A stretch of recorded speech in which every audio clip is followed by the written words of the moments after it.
Caras Cairine, sejam todos bem-vindos a mais um vídeo aqui do canal Vamos Ver. Eu sou o professor Marcos e neste vídeo eu gostaria de compartilhar uma breve reflexão aqui em Romanos capítulo 1, verso 18 em diante. Vamos ver.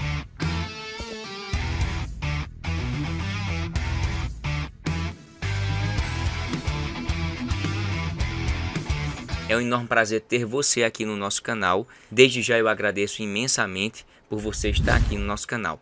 Se você não é inscrito, se inscreva no nosso canal, compartilhe se possível, curta nossos vídeos e comenta aí embaixo, tá certo? Isso fortalece nosso trabalho aqui em defesa da palavra de Deus. Em defesa da palavra de Deus, uma forma apologética, objetiva, um pouco às vezes prolixa, mas se faz necessário. Vamos lá.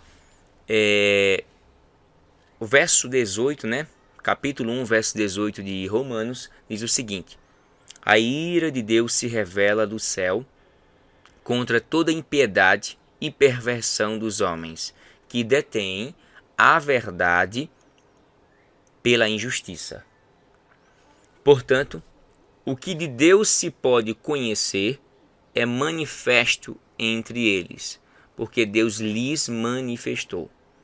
Porque os atributos invisíveis de Deus, assim o seu eterno poder, como também a sua própria divindade, claramente, nitidamente, se reconhecem desde o princípio do mundo, sendo percebidos por meio das coisas que foram criadas. Um pregador de roupas, como Ariano Suassuna, refutou a teoria da evolução. Um mero pregador, uma coisa simples. Imagina tudo isso aqui ao nosso redor. Sendo percebido por meio das coisas que foram criadas. Tais homens são, por isso, inexcusáveis, ou seja, indesculpáveis. Meus amados irmãos, para que a gente não venha perder tempo aqui, o capítulo 1, verso 18 em diante, onde o próprio Paulo ele vai falar diversas coisas ao longo desses versículos, onde ele introdutoriamente fala sobre a idolatria, a depravação dos homens, fala sobre a criação do mundo, fala sobre o que acontece quando a gente despreza a Deus, os efeitos de não dar a Deus o que ele merece, a meritocracia, não atribuir a Deus, não adorar a Deus, deixar de exaltar a Deus, as consequências do egoísmo, da autoilusão humana e tantos outros elementos, o homossexualismo, o que acontece. E introdutoriamente o verso 18 diz assim: a ira de Deus. O que seria essa ira aqui? O Paulo ele se utiliza de termos, né? Como assim no Antigo Testamento existe muito antropomorfismos, antropopatia, que no caso aqui é sentimentos humanos para aproximar dos sentimentos de Deus, para que a gente possa ter um entendimento do que o próprio Paulo está falando. A ira de Deus, ou seja, a revolta de Deus, a indignação de Deus, a decepção de Deus em relação aos nossos atos, humanamente falando. Porque senão a gente vai dizer, mas Deus não é amor. Você não entende a lógica aqui. Se a gente for muito mesquinho ou tiver miopia interpretativa, a gente vai confundir uma coisa com a outra, né? Somente os céticos e os negacionistas e ateus que entendem tudo ao contrário. Porque tem três problemas eles têm. Primeiro, que eles têm o cegamento espiritual e o cegamento de conhecimento, certo? Existem dois cegamentos. Existe o cegamento da alma, do espírito deles, e o cegamento intelectual do conhecimento da palavra. E existe ainda o terceiro fator, que é o negacionismo. Tudo que for real, nítido e bem objetivo, eles tentam... não é bem assim. Então eles vão de encontro a tudo que de fato é real, né? Factual em si. Então, dizem que o pior cego é o que não quer enxergar, mas o pior cego, além do o que não quer enxergar, é aquele que não quer de fato admitir. E isso é um perigo.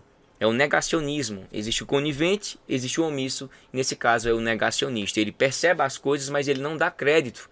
Se eu chegar para um ateu hoje e dizer, você sabe que isso aqui foi feito por um macaco, ele vai tirar onda da minha cara, ele vai dizer, cara, tá conversando, certo? Mas aí quando eu digo que o mundo foi feito por Deus, ele diz, não, aí claro que não. Então é mais fácil ter uma fé superficial, plastificável, e dizer assim, não, isso aqui foi feito por um ser humano. Claro que sim. E o mundo não admitir que o mundo foi criado por um ser incriado, incriável, incausal ou incausado, eterno, parece uma coisa um pouco negacionista ou extremamente negacionista. E a ideia do próprio Paulo, quando ele escreve aos Romanos, ele já começa de imediato, essa indignação, essa decepção, essa revolta, essa ira de Deus, ela se revela do céu contra toda impiedade.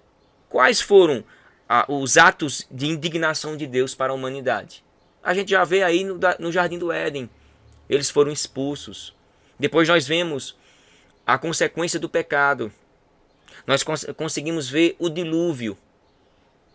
Nós conseguimos ver vários atos da justiça de Deus para com o homem, a ira de Deus, né? O próprio Deus mostra sua justiça através da sua ira, da sua decepção. A humanidade, quanto mais se afasta de Deus e não atribui a Deus o que de fato é dele, é meritocracia de Deus, então as consequências são nítidas, são visíveis. Então, quando não atribuímos a alguém, a sua meritocracia, se terá consequências. E logo, introdutoriamente, o próprio Paulo está falando, a ira de Deus se revela do céu contra toda a impiedade e perversão dos homens.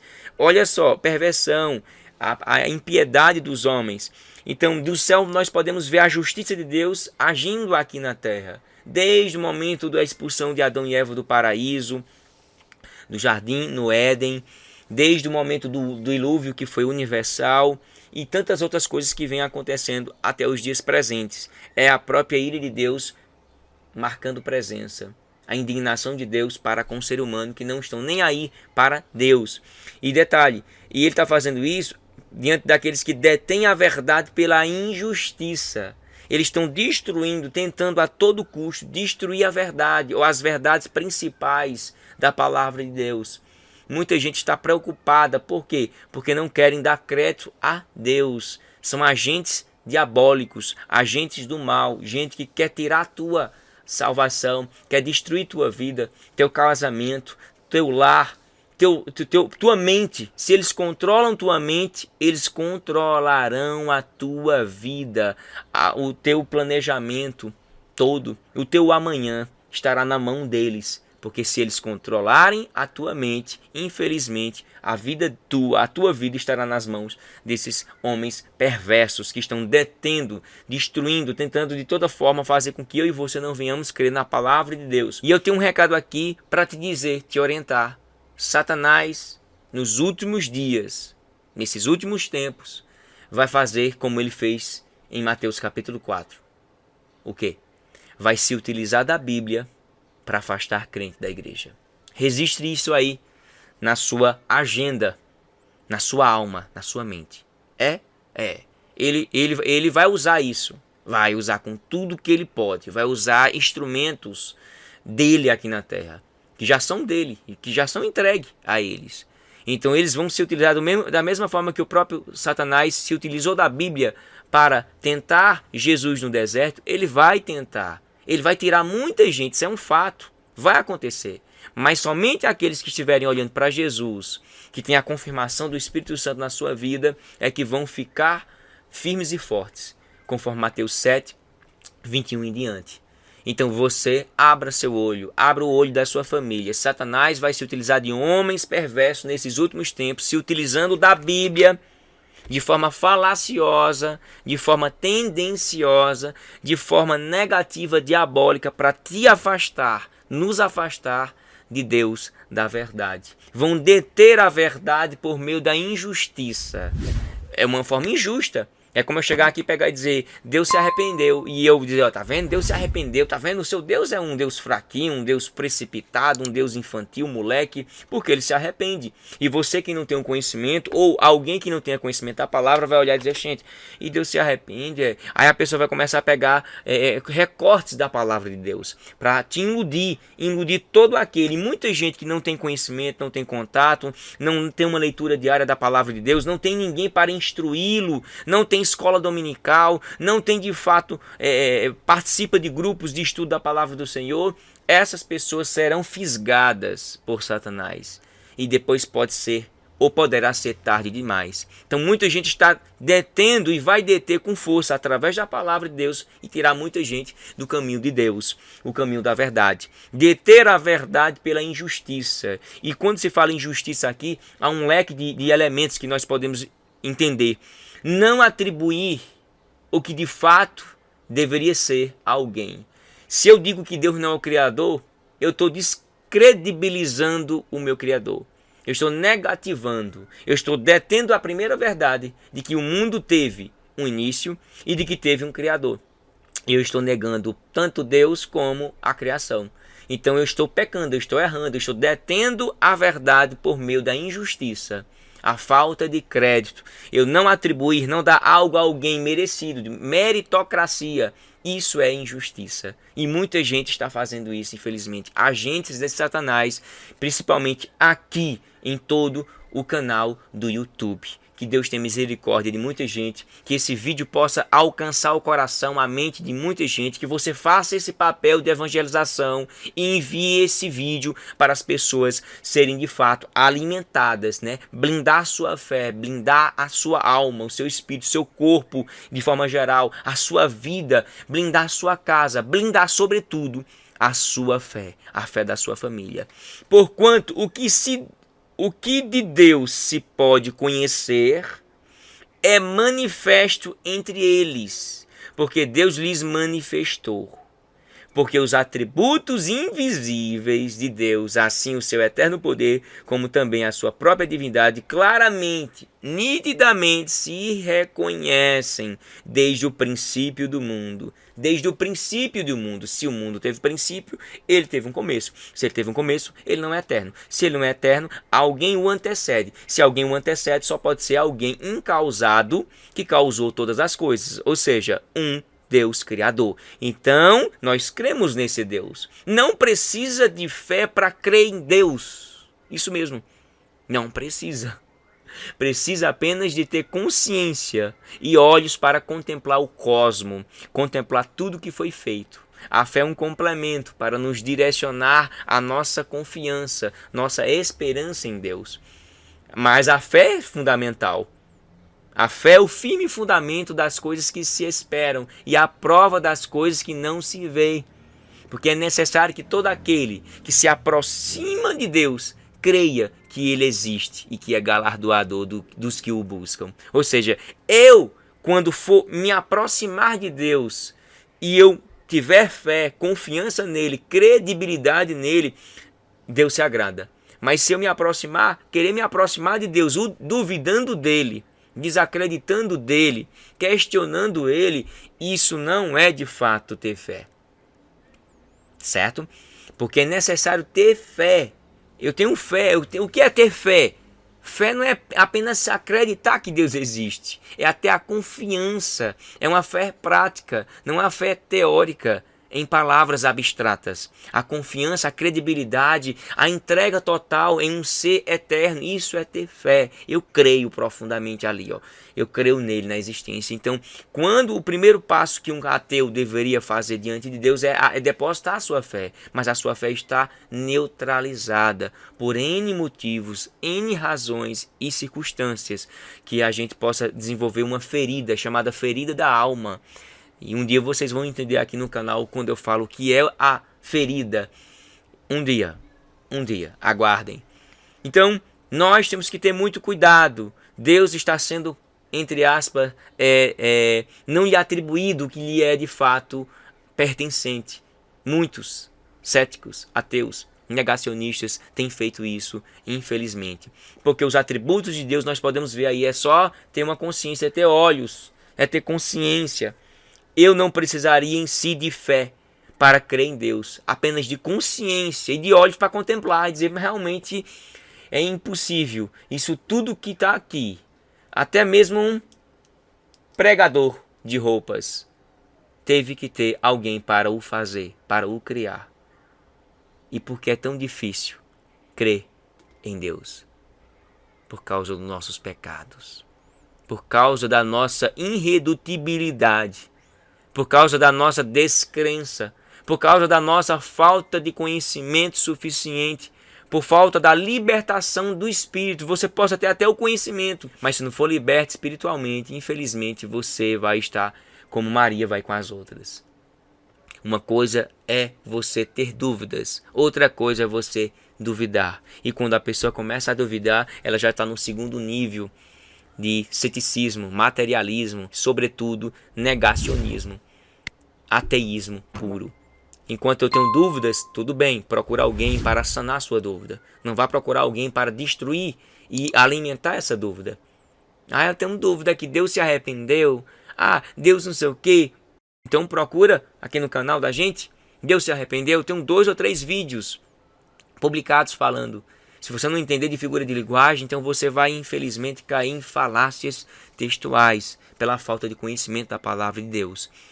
Então, olha, se reconhece desde o princípio do mundo, sendo percebidos por meio das coisas que foram criadas. Por tudo que foi criado, Deus em si revela que é o autor de tudo. Eu não queria um Deus visível no céu. Seria muito fácil. Você nunca parou para pensar nisso, não? Se você fosse Deus, você queria que as pessoas adorassem a você simplesmente só porque te vê? Porque foi programado? Como alguns, infelizmente, extremistas, que eu não vou citar aqui doutrinariamente.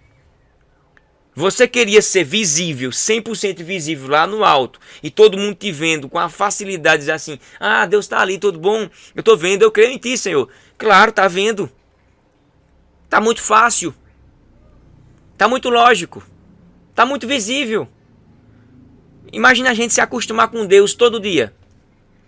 E teria gente ainda para dizer assim, mas tô nem aí para ele não, quer não. Eu creio em ti, Senhor, mas por me crer no sentido de crer que existe, que Satanás até crê em Deus, que existe. Mas uma crença diferente, crença na ideia de existência, não crer no sentido de fé, não a sua vida é voltada para Deus, não. Ele perdeu essa chance. Mas o crer que eu estou falando, a fé que eu estou falando, é aquela que você deposita mesmo sem enxergar. Como o próprio Jesus falou. Bem-aventurados os que não viram e creram. Se eu fosse Deus, seria do mesmo jeito. Seria invisível. E para ele ser eterno, para ele ser onisciente, onipresente, ele teria que ser imaterial. Isso mesmo. Tem que ser um ser espiritual para estar em todo lugar. Então Deus é imaterial. Tudo que foi criado evidencia que Deus existe. A matéria não é eterna. A matéria teve um Criador. E o Criador trouxe à existência aquilo que não existia. O barar de Deus ali, no contexto do Gênesis, evidencia que Deus não somente criou no sentido de criar, mas que Deus trouxe à existência aquilo que não existia. E a partir do que existia, ou do que foi criado, ele criou outras coisas. E assim a gente pode ver no mundo todo. Então, hoje eu percebo o seguinte, de que quanto mais o ser humano entra no pecado, se afasta de Deus, alimenta seu ceticismo, mais ele está indesculpável. São inexoráveis diante de Deus. Tais homens são, por isso, indesculpáveis. Por quê? Porque eu sou indesculpável. Porque não tem perdão em si. Porque eu vejo tudo isso e não contemplo as mãos de um Criador. Isso é lamentável. Por isso que o próprio Ariano Suassuna, no seu vídeo que eu publiquei aqui no canal, vamos ver, ele refuta a teoria da evolução com um pregador de roupas. O macaco possa passar 100 mil, 10 mil anos, mas jamais vai criar um negocinho desse tão simples, tão básico. Imagina você, o nosso cérebro, tudo isso aqui. A inteligência vem de quem? De onde? Como foi que conseguimos chegar nesse campo tão profundo, tão tecnológico, com mentes tão finitas? Já parou para pensar? Já parou para refletir? A ira de Deus ainda continua. Existe a ira escatológica. O dia do Senhor virá como um ladrão. E vai pegar muita gente de surpresa. E vai ser tarde demais para muita gente. O Espírito Santo em si não vai sair da terra. Não, claro que não. Ele vai deixar de ter a operatividade que tem como hoje se tem no período da graça. Certo? Por ele ser onipresente, ele não poderia sair da terra. Isso é lógico, né? A gente escuta muito pregador dizendo: e o Espírito Santo vai sair da terra e vai não sei o quê. Não. Não é bem assim, não. Até uma questão lógica. Se o próprio Deus, o ser espiritual, o Espírito Santo é onipresente, ele não pode, de nenhuma forma, deixar de estar em um lugar. Até no inferno, o próprio Deus está. Até no inferno, o próprio Espírito Santo está. Porque são onipresentes. Estar para nós é um só lugar. Você não pode, um corpo não pode ocupar 20, 30 lugares ao mesmo tempo. Porque eu não sou onipresente. Eu sou matéria e matéria tem que fixar aqui. O próprio Deus, como é um ser espiritual, o Espírito Santo, como é um ser espiritual, ele pode estar em todo lugar e tem que estar em todo lugar, porque senão ele não seria onipresente. Ficou claro isso para você? É pesado, é? Isso não é coisa que você escuta por aí, em lugares que deveriam ser pregados, explicados, e não só um docinho, um pudim, uma repetição. A crise de papagaio louco infelizmente ataca muito ainda muitos crentes ainda que não têm conhecimento da palavra de Deus. Então que fica aqui registrado. Espero que tenha ajudado, contribuído a sua reflexão de que tudo que existe ao nosso redor foi feito por alguém anterior. Existe um sujeito que causa as coisas, que é incausado, ou seja, não teve causa, não teve origem, não teve um princípio, nunca terá um fim. Ele sempre foi eterno e para sempre será eterno. Que Deus te abençoe, que Deus te guarde, faça a sua parte. Evangelize aqueles que estão perdendo sua fé, evangelize aqueles que estão de alguma forma se distanciando, abandonando a fé, a igreja, Cristo, Deus, por falácias, por feridas que são criadas, desenvolvidas ao longo da trajetória da vida cristã. Um forte abraço e que Deus te abençoe.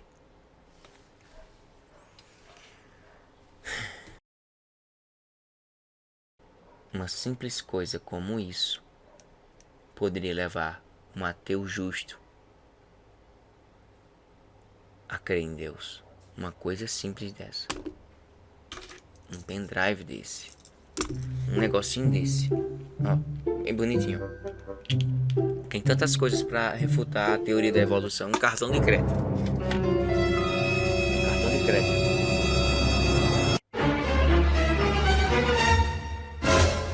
Ô, gente.